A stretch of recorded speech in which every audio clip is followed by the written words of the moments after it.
ರೇವಣ್ಣ ಕಾನೂನಿನ ಪ್ರೊಸೆಸ್ ಪ್ರಕಾರ ಅರೆಸ್ಟ್ ಆಗ್ತಿದ್ದಾರೆ. ಅದಕ್ಕೆ ಸಂಬಂಧಪಟ್ಟಂತೆ ಒಂದು update.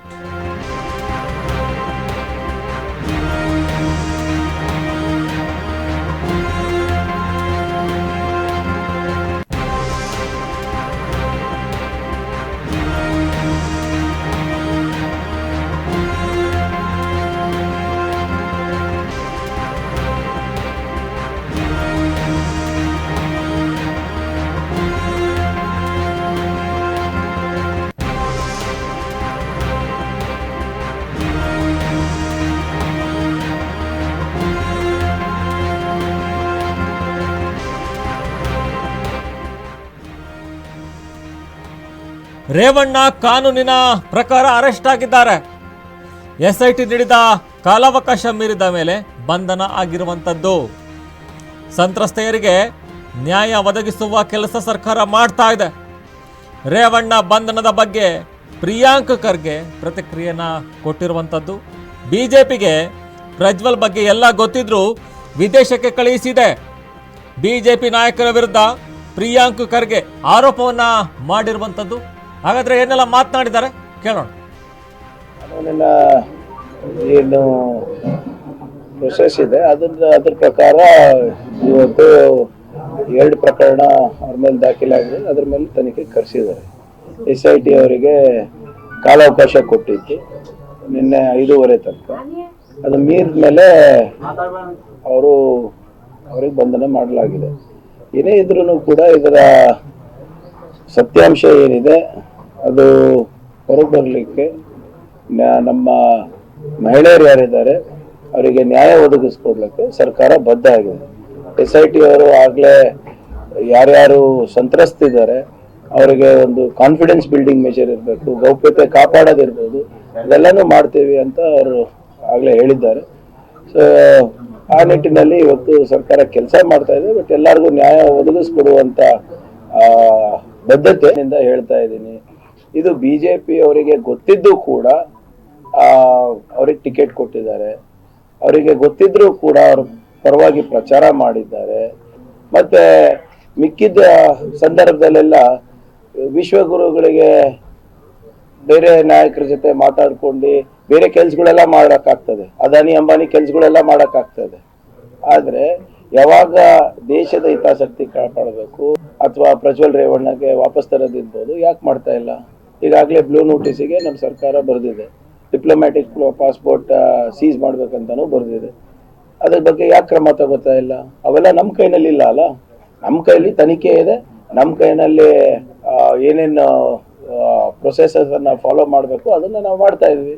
But how is the central government helping? BJP ಅವ್ರ ಮೇಲೆ ಯಾವುದೇ ರೀತಿಯಾದಂತ ಜವಾಬ್ದಾರಿ ಇಲ್ವಾ? ಯಾಕೆ ಈ ವಿಚಾರದಲ್ಲಿ ಮೈ ಮೇಲೆ ಎಣ್ಣೆ ಹಾಕೊಂಡು ಕೂತ್ಕೊಂಡಿದ್ದಾರೆ?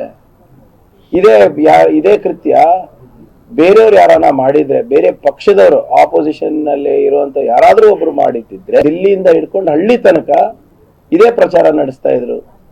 ನಾವು ಅದು ಮಾಡಿದೀವಿ, ಇದು ಮಾಡಿದೀವಿ. ದ ಮೋಸ್ಟ್ ವೋಕಲ್ ಪಾರ್ಟಿ, ಎಲ್ಲದ್ರ ಬಗ್ಗೆ ಮಾತನಾಡುವಂತ ಪಕ್ಷ ಮತ್ತೆ ನಾಯಕರು ಇದ್ರ ಬಗ್ಗೆ ಮೌನ ಯಾಕೆ ಆಚರಿಸ್ತಾ ಇದ್ದಾರೆ? ಅಮಿತ್ ಶಾ ಅವರಿಗೆ ಹುಬ್ಳಿ ಬಗ್ಗೆ ಇರುವಷ್ಟು ಕಾಳಜಿ ಹಾಸನ್ನಲ್ಲಿ ಯಾಕಿಲ್ಲ? JP ನಡ್ಡಾ ಅವರಿಗೆ ಯಾಕಿಲ್ಲ? ವಿಜೇಂದ್ರ ಅವರಿಗೆ ಯಾಕಿಲ್ಲ?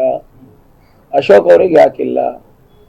ಯಾಕೆ ಅವರು ಒಂದ್ಸರಿನೂ ಕೂಡ ಪ್ರತಿಭಟನೆ ಮಾಡಿಲ್ಲ? ಯಾಕಂದ್ರೆ ಇವೆಲ್ಲ ಗೊತ್ತಿತ್ತು ಅವರಿಗೆ. SIT ರಚನೆ ಮಾಡೋದು ರಾಜಕೀಯನ? ಮತ್ತಿನ್ಯಾರಿಗೆ ಕೊಡ್ಬೇಕು? NGOಗಳಿಗೆ ಕೊಡ್ಬೇಕಾ ಇನ್ವೆಸ್ಟಿಗೇಷನ್ಗೆ? ಇಟ್ಸ್ ಅ ಕ್ರಿಮಿನಲ್ ಅಫೆನ್ಸ್ ಮಾಡ್ಬೇಕಂತೆ. ಯಾವ ತಂಡ ಇನ್ವೆಸ್ಟಿಗೇಟ್ ಮಾಡ್ಬೇಕಂತೆ? ಫಸ್ಟ್ ಆಫ್ ಆಲ್ ಈ ನಾಚಿಕೆಗೇಡ್ ಕೆಲಸ ಮಾಡಿ ಅದ್ರ ಬಗ್ಗೆ ಇವರು ಏನೋ ಆಯ್ತಪ್ಪ ಅವ್ರ ಕಡೆನೆ ಅವರೇ ಮುಖ್ಯಮಂತ್ರಿ ಅಂತ ತಿಳ್ಕೊಳ್ಳ. ಅವ್ರೇನ್ ಮಾಡ್ತಾ ಇದ್ರು ವಿಭಿನ್ನವಾಗಿ? ಅವ್ರು ಯಾವ ತಂಡ ರಚನೆ ಮಾಡ್ತಾ ಇದ್ರು? ಚೌಕಟ್ಟಿನಲ್ಲೇ ಕೆಲಸ ಮಾಡ್ಬೇಕಲ್ಲ. ಆ ಚೌಕಟ್ಟಿನಲ್ಲೇ ನಾವು ಕೆಲಸ ಮಾಡ್ತಾ ಇದೀವಿ. ನೋಡಿ, ಇದು ಚುನಾವಣೆಕ್ಕಿಂತ ಮುಂಚೆನೆ ಎಲ್ಲಾ ಕಡೆ ವೈರಲ್ ಆಗಿದ್ದಲ್ಲ. ರಹಸ್ಯ ಕಾರ್ಯಾಚರಣೆದ ಏನು ಉಸ್ತುವಾರಿ ಕಾಂಗ್ರೆಸ್ ಪಕ್ಷದವರು ಇದ್ರು ಅಂದ್ರೆ ನೀವು ಹೇಳ್ಬೋದು ರಾಜಕೀಯ ಮಾಡ್ತಾ ಇದೆ. ಅರೆ, ಕೃತ್ಯ ಮಾಡಿದ್ ನಿಮ್ಮ ಮನೆಯಲ್ಲಿ, ನಿಮ್ ಕಚೇರಿಗಳಲ್ಲಿ ರೆಕಾರ್ಡಿಂಗ್ ಮಾಡಿದ್ ನೀವು, ವೈರಲ್ ಮಾಡಿದ್ ನೀವು, ನಿಮ್ಮ ಮೈತ್ರಿ ಪಕ್ಷದ ಒಬ್ಬ ಅಭ್ಯರ್ಥಿಗೆ ಸಿಕ್ಕಿ ಅವ್ರು ಎಲ್ಲಾ ಕಡೆ ಪ್ರೆಸ್ ಮೀಟ್ ಮಾಡಿ ಇದೆಲ್ಲ ಬಿಡುಗಡೆ ಮಾಡಿದಾರೆ ಅಂತ ಸ್ವತಃ ಯಾರು ಕೊಟ್ಟಿದ್ದಾರೆ ಅವ್ರು ಹೇಳ್ತಾ ಇದಾರೆ. ಇದರಲ್ಲಿ ಕಾಂಗ್ರೆಸ್ ಲೆಕ್ಕಾಚಾರ ಎಲ್ಲಿಂದ ಬಂತು? ಇದು ಪದೇ ಪದೇ ಕಾಂಗ್ರೆಸ್ ಮಾಡಿದೆ ಬಿಟ್ಟು ಯಾಕೆ ಮಾತಾಡ್ತಾ ಇದ್ದೀರಿ? ಇದೇನಾದ್ರೂ ಮಾನಸಿಕವಾಗಿ ಅವನಿಗೇನಾದ್ರೂ ರೋಗ ಇತ್ತಾ ಹಿಂಗೆಲ್ಲ ಮಾಡ್ಲಿಕ್ಕೆ? ಅಥವಾ ಅದ್ರ ಬಗ್ಗೆ ಇದು ಹೇಗಾಗಿದೆ ಯಾಕಾಗಿದೆ ಅದನ್ನ ಮಾತಾಡ್ತಾ ಇಲ್ಲ. ಕಾನೂನಿನ ಎಸ್ ಪ್ರಿಯಾಂಕರ್ಗೆ ಮಾತನಾಡ್ತಾ ಇದ್ರು. ರೇವಣ್ಣ ಕಾನೂನಿನ ಮೂಲಕ ಅರೆಸ್ಟ್ ಆಗಿರುವಂಥದ್ದು, ಅದರ ಪ್ರಕಾರ ಅರೆಸ್ಟ್ ಆಗಿದ್ದಾರೆ ಅಷ್ಟೇ. SIT ಕಾಲಾವಕಾಶ ಕೊಟ್ಟಿತ್ತು, ನೋಟಿಸನ್ನು ಜಾರಿ ಮಾಡಿದ್ರು, ಒಂದು ಬಾರಿ ಜಾರಿ ಮಾಡಿದ್ರು, ಎರಡನೇ ಬಾರಿ ಕೂಡ ಜಾರಿ ಮಾಡಿದ್ರು, ಆದರೆ ಅವರು ವಿಚಾರಣೆಗೆ ಬರಲಿಲ್ಲ. ಆ ಹಿನ್ನೆಲೆಯಲ್ಲೇ ಕಾಲಾವಕಾಶ ಮೀರಿದ ಮೇಲೆ ಬಂಧನ ಮಾಡಿರುವಂಥದ್ದು, ವಶಕ್ಕೆ ಪಡೆದಿದ್ದಾರೆ. ಇನ್ನು ಸಂತ್ರಸ್ತೆಯರಿಗೆ ನ್ಯಾಯ ಒದಗಿಸುವಂತಹ ಕೆಲಸವನ್ನು ಸರ್ಕಾರ ಮಾಡ್ತಾ ಇದೆ. ಹಾಗಾದರೆ ಈ ವಿಚಾರಕ್ಕೆ ಸಂಬಂಧಪಟ್ಟಂತೆ ಯಾವಾಗ ಇವರು ಮೈತ್ರಿನ ಮಾಡ್ಕೊಳ್ತಾರೆ? ವಿಜೇಂದ್ರರಿಗೆ ಗೊತ್ತಿರಲಿಲ್ವಾ? ಅಮಿತ್ ಶಾ ಗೊತ್ತಿರಲಿಲ್ವಾ? ಅಶೋಕ್ ಅವರಿಗೆ ಗೊತ್ತಿರಲಿಲ್ವಾ ಅನ್ನೋ ಪ್ರಶ್ನೆಯನ್ನು ಕೂಡ ಮಾಡ್ತಾ ಇರುವಂಥದ್ದು. ರೇವಣ್ಣ ಬಂಧನದ ಬಗ್ಗೆ ಪ್ರಿಯಾಂಕರ್ಗೆ ಪ್ರತಿಕ್ರಿಯೆಯನ್ನು ಕೂಡ ಕೊಟ್ಟಿರುವಂಥದ್ದು. BJPಗೆ ಪ್ರಜ್ವಲ್ ಬಗ್ಗೆ ಎಲ್ಲ ಗೊತ್ತಿದ್ರೂ ಕೂಡ ವಿದೇಶಕ್ಕೆ ಕಳಿಸಿದ್ದಾರೆ. ಏನೀಗ ನಿಮ್ಮ ಆಡಳಿತವನ್ನು ಏನು ಇದು ಮಾಡ್ತಿದ್ದಾರಲ್ಲ, ಅದಕ್ಕೆ ಸಂಬಂಧಪಟ್ಟಂತೆ ಕೂಡ ಪ್ರತಿಕ್ರಿಯೆಯನ್ನು ಕೊಟ್ಟಿರುವಂಥದ್ದು. ಕರ್ನಾಟಕದಲ್ಲಿ ಕಾಂಗ್ರೆಸ್ ಸರ್ಕಾರ ಅಧಿಕಾರದಲ್ಲಿದೆ, ಹಾಗಾದರೆ ನಿಮ್ಮ ಇಲಾಖೆ ಏನು ಮಾಡ್ತಾ ಇತ್ತು ಅಂತ BJಪಿಯವರು ಪ್ರಶ್ನೆಯನ್ನು ಮಾಡ್ತಾ ಇದ್ರು. ಅದಕ್ಕೆ ಸಂಬಂಧಪಟ್ಟಂತೆ ಈಗಾಗಲೇ ಪ್ರತಿಕ್ರಿಯೆಯನ್ನು ಕೂಡ ಕೊಟ್ಟಿರುವಂಥದ್ದು ನೋಡ್ತಾ ಇದ್ದೀವಿ. ವಿದೇಶಕ್ಕೆ ಕಳಿಸಿದ್ದು BJಪಿಯವರು ಅನ್ನೋ ಒಂದು ಮಾತನ್ನು ಕೂಡ ಹೇಳ್ತಾ ಇದ್ರು. ಇನ್ನು BJP ನಾಯಕರ ವಿರುದ್ಧ ಪ್ರಿಯಾಂಕ್ ಖರ್ಗೆ ಆರೋಪವನ್ನು ಕೂಡ ಮಾಡ್ತಾ ಇರುವಂಥದ್ದು.